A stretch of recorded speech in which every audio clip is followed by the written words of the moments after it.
Alright guys, welcome to this video. In the last video we talked about for loops and how you can use them to loop through a list and do something with each and every single item.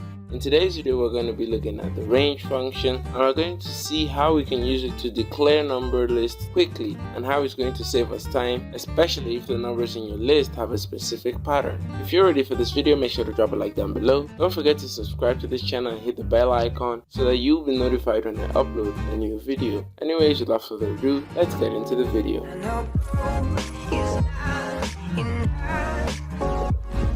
So the range function is used to generate a series of numbers. The range function generates a list which contains all the numbers from the first number you supply to the last number. Now to demonstrate the range function, we can use a for loop and print every single item that is in the range function. So we can use the code for value in range 1 to 100 print value. So we're initiating a variable called value and we're giving it the range of numbers from 1 to 100, which means that it's going to print every single number from 1 to 99 because it doesn't print the last number. Now if you want to print it all the way to 100, you have to set the last number to 101 so that it's going to print 100. Also, you can pass one value into range and it's going to return all the numbers from 0 till the number before that. So for example, if you put range 6, it's going to return the numbers from 0 to 5. Now you can convert the numbers in the range to lists using the list function. The list function allows you to declare a list in a variable. We can create a list called numbers, and since we want to use the range, we're going to declare a list function. Now inside that, we're going to pass in the range of 1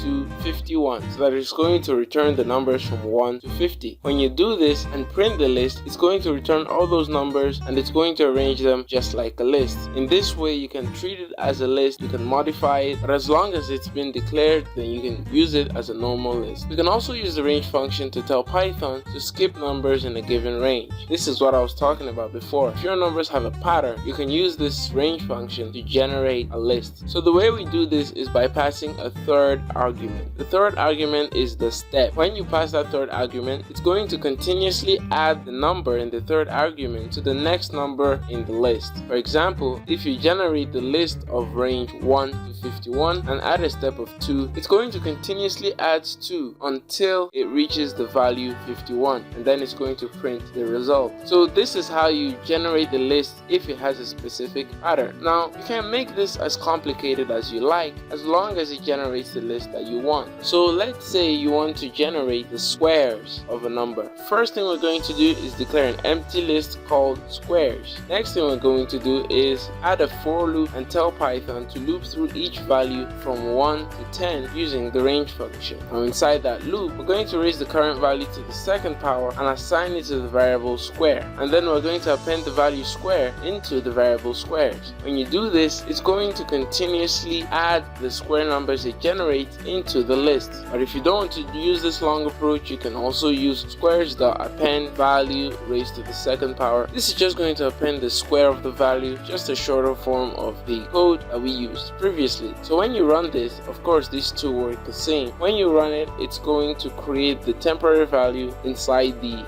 for loop, and it's going to continuously loop through the for loop until it completes the squares for every single number that is in the for loop. So when you print the squares list, it's going to print to you all of the squares which is in the range that you put inside the for loop. So that's it for range. Of course you can do as many things as you want in the for loop. You can generate random integers and multiply them. Whatever you like to do, just put it in the for loop. Anyways guys, thanks for watching this video. Don't forget to subscribe to my channel, like the video, and also drop a comment down below, maybe about your favorite part of the video, or maybe about some ideas that you want to see done on the channel in future videos. Anyways guys, thanks for watching this video. Stay happy coding, and I'll see you in the next one.